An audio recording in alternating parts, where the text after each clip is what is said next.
In the dark, cool on-air studio, the light of the cameras creates the illusion of comfort, but the tension in the air is felt even through the screen. Presenter Caroline Hart appears on the screen, a sophisticated blonde with a warm but professional smile, her eyes slightly glowing from the spotlight. Mel Gibson is sitting across from her, his face focused but calm, as if he's preparing to say something important, something that could change the views of millions. Carolina begins the interview in a steady, confident voice, but her gaze betrays sincere curiosity. Mel, you've spoken out more than once about the wildfires raging in Los Angeles. As always, your opinion is interesting. What do you think people are missing? Mel pauses. This is not just a reflection, it is a deliberate silence, as if he wants the audience to feel the weight of his words even before they are uttered. Then he begins to speak, his voice deep and even, but there is a hidden urgency in it. Caroline, there is something that no one is talking about. Neither the media nor the government. Nobody. Silence fills the studio. A slight crease appears on Caroline's forehead. In the control room behind the camera, the producers exchange glances, clearly not expecting this turn of conversation. Mel leans forward, resting her palms on her knees, as if trying to keep control of the rolling wave of information. These fires are not an accident. It's part of the pattern, Caroline. A very clear pattern. The presenter's eyes narrow. What kind of pattern? Mel stares directly into the camera, his voice becoming hard, almost sinister. The areas that have suffered the most are not just places with a high risk of fire. They're connected to something much darker, with something planned. I can't keep quiet anymore. Carolina tries to control herself, but her professional composure is cracking. Are you saying that these fires are rigged? Mel hesitates, then shakes her head. Not in the way people think.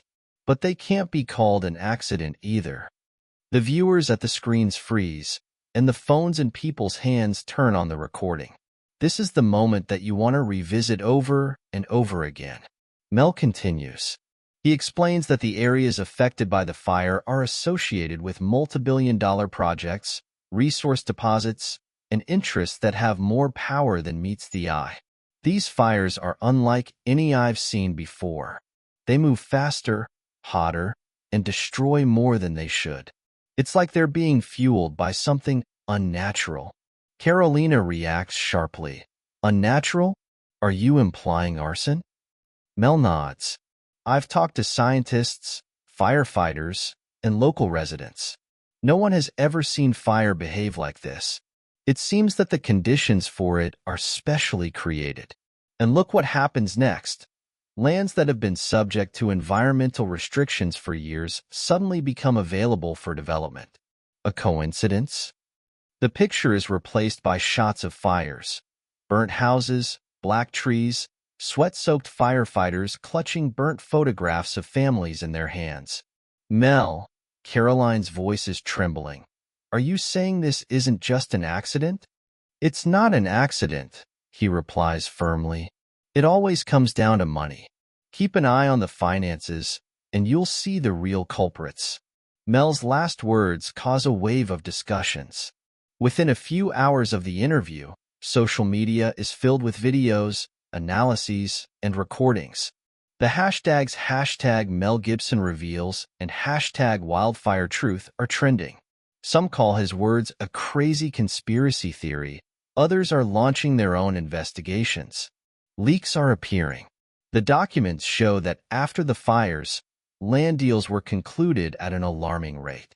The revelatory materials point to coincidences that are too obvious to ignore. People start asking questions that hadn't even occurred to them before. The authorities are silent. Corporations get off with vague statements about helping the victims. But society doesn't want to just listen anymore. It wants answers.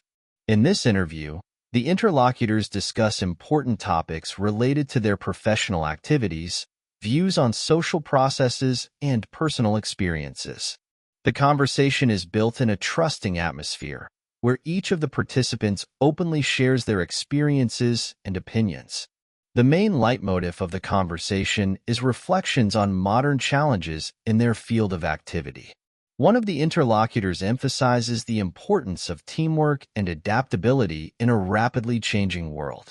He shares stories from his practice, illustrating how flexibility and collaboration help achieve your goals. The other participant focuses on personal experiences of overcoming difficulties. He talks about how important it is to stay motivated, cope with setbacks, and find new ways to develop. During the conversation, the topics of self-realization, the search for harmony between work and personal life, as well as the importance of supporting colleagues and loved ones are raised. The interview is full of examples demonstrating various aspects of professional and personal life. The interlocutors come to the conclusion that success depends not only on knowledge and skills, but also on the ability to learn from mistakes, accept challenges, and find inspiration in the world around them.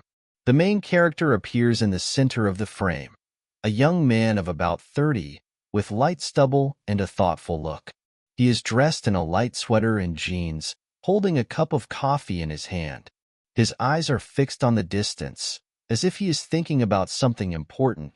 The camera zooms softly on his face, capturing a fleeting expression of longing and determination. Behind him, the glass facades of skyscrapers are visible, reflecting the morning light. Then the scene changes.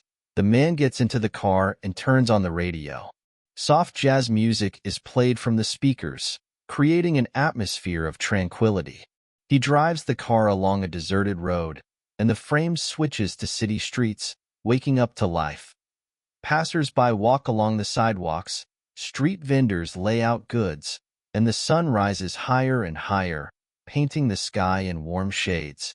In the next frame, the hero enters a small cozy cafe. The bell on the door greets him, and the barista nods at him with a friendly smile, as if he were an old acquaintance. The smell of freshly brewed coffee fills the air. He sits down at a table by the window and takes out a notebook, slowly flipping through the pages with sketches and notes. The camera lingers on his hands, showing neatly written lines, schematic drawings, and dates. At that moment, a woman with short, dark hair and expressive eyes enters the cafe. She notices the hero and stops for a moment before coming closer. Her footsteps are muffled on the wooden floor. She sits down across from him, and their eyes meet. A tense, but at the same time soft silence is established between them. They exchange phrases, their voices warm but tinged with uncertainty. The conversation gradually becomes more animated. She laughs, looking away. He smiles, touching the edge of his cup. Time is slowing down. The camera smoothly moves away, fixing their silhouettes against the background of the window, through which the rays of the morning sun penetrate, playing with glare on the glass. Suddenly, the scene changes. The noisy traffic of the street, the rippling reflections in the shop windows. The man leaves the cafe, lingering at the door. He looks around for a moment, meeting the eyes of the woman who is still sitting at the table. The camera captures this moment, eyes filled with emotions, a slight nod, and he disappears into the stream of people. The final shots show the street from above. Cars moving along the road, people rushing about their business, and the sun slowly rising above the horizon, painting the city in warm golden tones. The music fades away, leaving behind only the sound of the wind and the distant clang of a tram.